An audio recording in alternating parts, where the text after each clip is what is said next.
lepo pozdravljeni.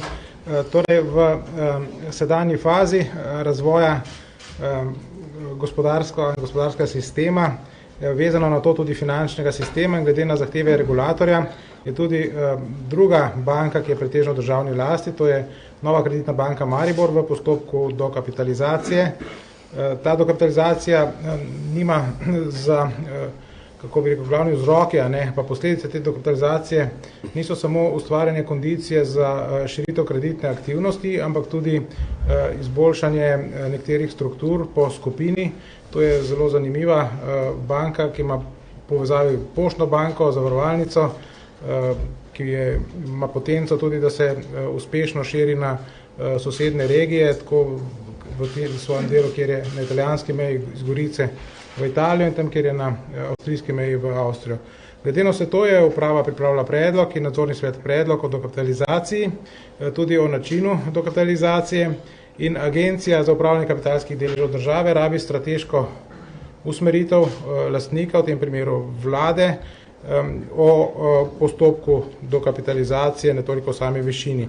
Pričemer je vlada že na skupščini 8. julija 2009 potrdila, da se strinja z dokapitalizacijo in jo lahko začne sam nadzorni svet na predlog uprave.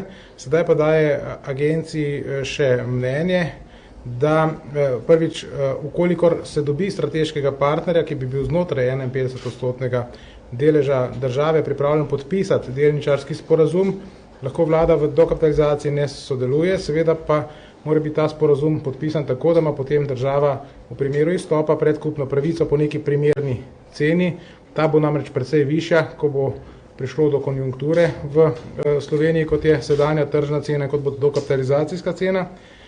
In drugič, če pa do tega ne bo prišlo, mi še vedno podpiramo vstop institucionalnih investitorjev, bomo pa ščitili slovenske interese z ustreznim sodelovanjem države v dokapitalizaciji.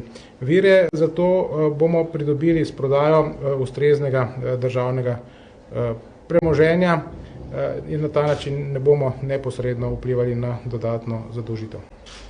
To je bistvo. Najprej vprašanje v zvezi z NKBM. Predem gremo na ostala.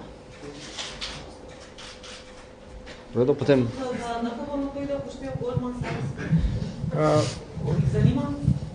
Več partnerjev je, ki se zanimajo, jaz jih ne bi našteval. Seveda imamo z vsemi intenzivne kontakte, z katerimi se pretežno dopisujemo, z drugimi se pa tudi srečujemo. Kakšna je pa časovna premica? Časovna premica je precej kratka, se pravi prva polovica leta.